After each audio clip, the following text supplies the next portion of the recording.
Hello and welcome back to my channel. My name is Kev, and on this channel I talk about what it's like living with arthritis and some of the things we can do to live better with chronic pain. So it is the 4th of March and today is the day that I am releasing my book. So I have an author copy here. It is called Strength Through Pain and it's available now on Amazon in both paperback, this paperback version, and as an ebook. And in this video, I want to actually just go ahead and read one of the sections from it. So if you're living with arthritis, if you're newly diagnosed or whatever, there might just be some useful information in this book for you. I kind of talk through my journey, how I kind of lived for a long time with like this unknown pain and then eventually got diagnosed, and some of the things that I do to actually try and live better in spite of the pain. So if you're interested in that, I thought in this video I'd read through one of the sections and then you can decide whether or not you're actually interested in going and getting the book. So yeah, I'm just going to jump right in. This section it's kind of towards the end. The first half of the book is about my journey and my experience and kind of how I got diagnosed the years before that and kind of how I learned the things that I learned to actually cope with the disease. And then the second half of the book is focused more on actually the things that you can do. So these are the things I talk about on this channel, like eat, sleep, lift, move, breathe, walk. All of those things have a dedicated section. And I just give some kind of general advice about, how to try and live better with arthritis. So I'm just going to read from the book. This might be a bit weird. I don't know what this is going to look like. I might edit some visuals on top of it if it's strange, me just sitting here reading from a book.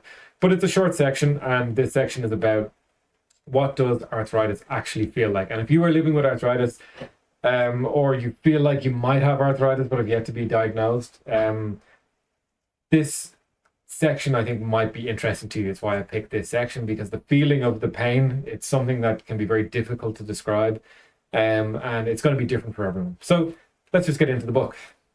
The section is called How It Feels. So what does arthritis actually feel like?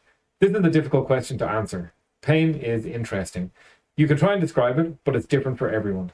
Every pain that appears to be the same type will feel different to different people. For example, I have quite a few tattoos, many in sensitive places, around the knees and near the armpits. I generally sit quite well for tattoos. It's painful, sure, but I can deal with it. However, I know some people that couldn't go through it without having their skin numbed. I know others that gave up halfway through getting their first tattoo.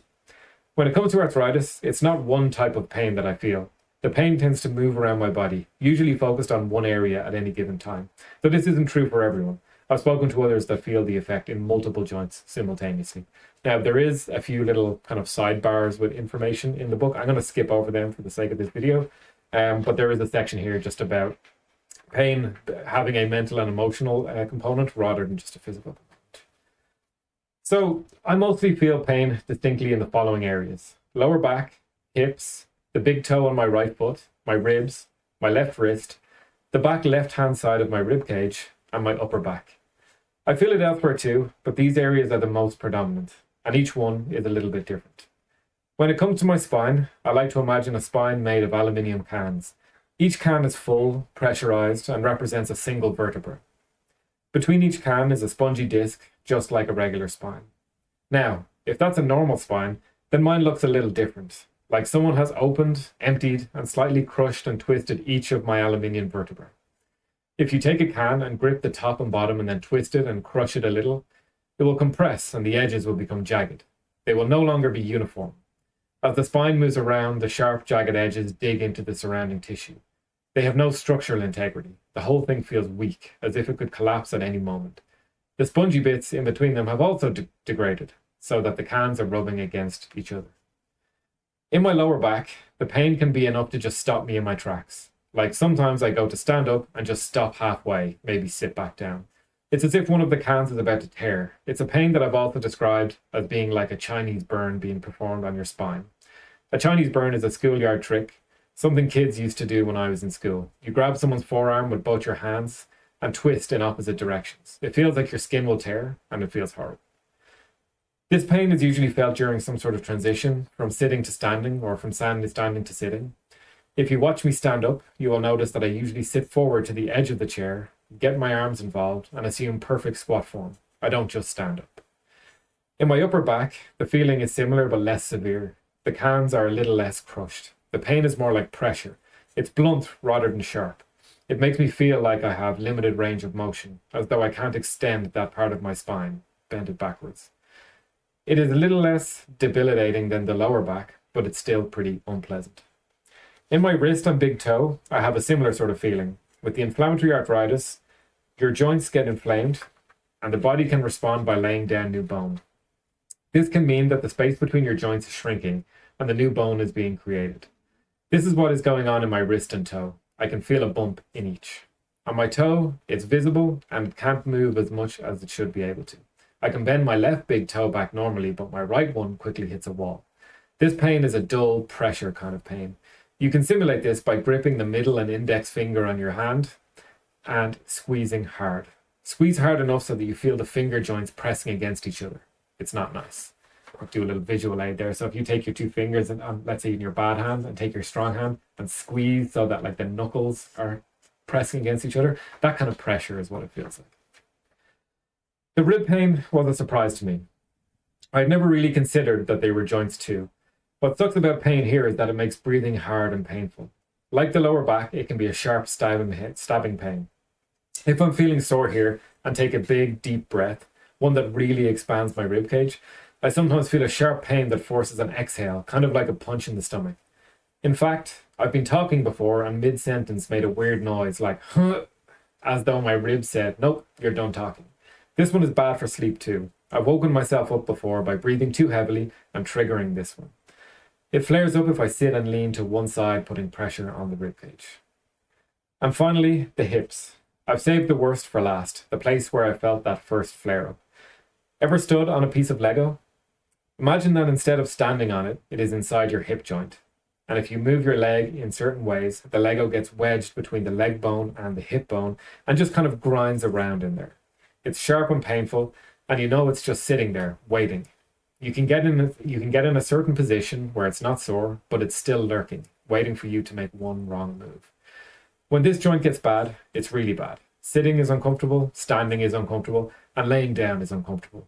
The pain and immobility mean I also walk with a limp when it's bad, and it's when the disease feels most externally visible to me.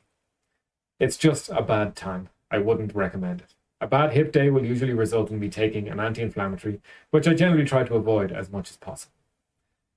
It's also worth mentioning the emotional weight of all of this. It's exhausting. If you've been sore for a few days, you can become pretty irritable and tired too, because you probably haven't slept well. If you're not careful, a real sense of nihilism and depressive moods can creep in. Everything can just feel shit and pointless. For me, it's not that I'd actively want to die, I just care less about living. This can really start to drag you down if you let it. And that is why I put so much effort these days into cultivating strength, both mental and physical. There's another little side section here about gratitude practice. Thankfully, I don't feel the extremes of these symptoms most days. I'm managing it pretty well through a combination of various things that I will detail in the next section. Though I should say that I feel hip and lower back pain right now as I write this. I actually waited until I was feeling some pain to write this section so that I could write what I felt as I felt it. Interestingly, writing it all out like this makes me feel grateful that I don't feel these symptoms so severely most of the time, and that there's a lot I can do in the face of this disease. There are many people out there who are a lot worse off than I am, and I really am lucky that I've been able to do what I can despite all of this. And that's it. That's that section on what arthritis feels like to me, at least, and how I experience it. Like I said, the book is available right now on Amazon. I'll put a link in the description. And yeah, if you're interested, it's there. Give it a read. Hopefully it helps. I have shared it with a couple of people that have arthritis and they have found it useful. So, you know, if this helps even just a couple of people, I will be more than happy with that. If it's too expensive for you, if you can't afford it and you would like to read it, just reach out to me. I'm sure we'll be able to figure something out. But that's all I've got for today. There are a few videos I want to follow up with. I've been kind of a bit busy the last couple of weeks finishing off the book. I've had some personal stuff to deal with. But I've got a video I want to do on red light. I've got a big red... Actually, let me grab it. I've got this big giant red light lamp set up at home now. So I want to talk a little bit about that. I also want to talk about travel and arthritis because I was away in January, and to be honest, since I got back, I haven't really recovered very well from it. I've had a couple of, pretty bad flare-ups. It actually snowed in Dublin the other day. The temperature dropped like 10 degrees. And I've been really, really feeling that. So I think traveling with arthritis is something that I want to cover. I'll cover the red light and stuff. Anyway, some more videos to come, and yeah, I'll see you in the next one.